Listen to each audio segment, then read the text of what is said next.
We are now joined by Bob Ford, an award-winning sports columnist for the Philadelphia Inquirer, the Philadelphia Daily News, and Philly.com. He's in Minneapolis, where the game was played last night.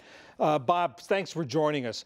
What does this mean for Philadelphia? This is a city with a storied tradition in football, but not a lot of trophies. Yeah, they have wide aspirations and narrow trophy cases in Philadelphia. And as you suggested, that their last previous championship for the Eagles was in the final month of the Eisenhower administration. That's 6 years before the Super Bowl era even began. And here they are in the 52nd Super Bowl, finally breaking through. So it's fair to say that a certain amount of civic impatience had taken root over that time. And as I said, to finally break through with a Super Bowl championship means an awful lot, and the city is very happy today. Talk about tell us the story. There are a lot of people may not realize the story of Nick Foles, the quarterback who started the game last night, led the Eagles to this victory.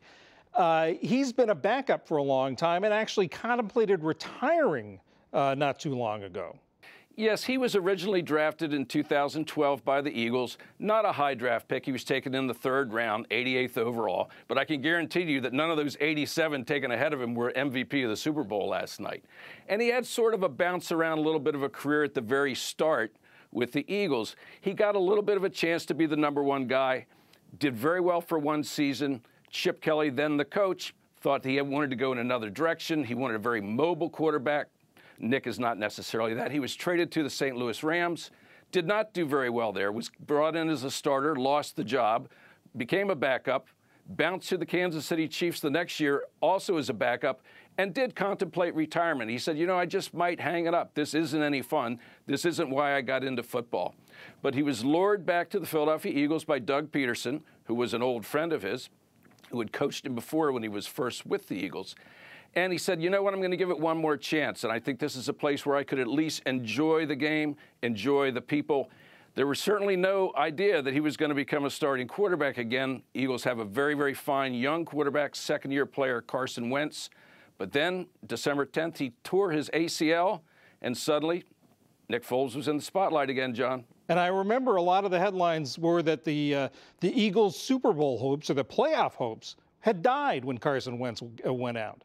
Well, that was certainly the assumption, because Carson Wentz was an enormous part of just getting the Eagles in position to have a postseason run.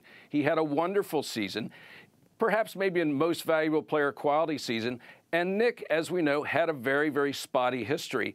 And no one thought that he was going to be the kind of guy who would be able to pick up the team and keep carrying them in the way that Carson Wentz had.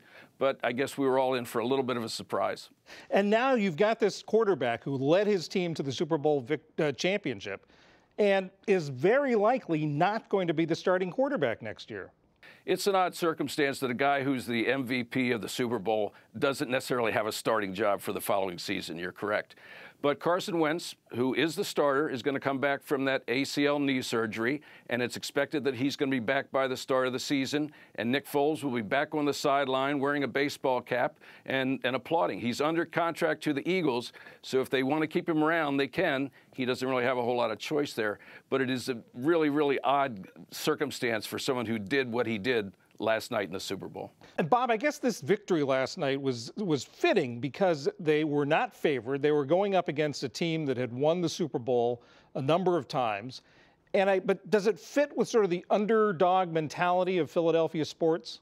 Yes, and it fits also with the city's perceived persona as that sort of Rocky character punching up against, you know, the bigger foe. And certainly when you look at the New England Patriots and Tom Brady and Bill Belichick, they had become a monolith in the NFL. They won 5 Super Bowls in 17 years. This is a team you don't beat lightly. So, yeah, I think that people like that sort of thing, and it does fit in with the way the city feels about itself. You know, it's stuck between, the glitz of New York and the power of Washington and sort of the snootiness of Boston. And where does Philadelphia fit into that scheme? They have to be the blue-collar underdog. So this was a pretty good outcome for them, and they wear that coat pretty well.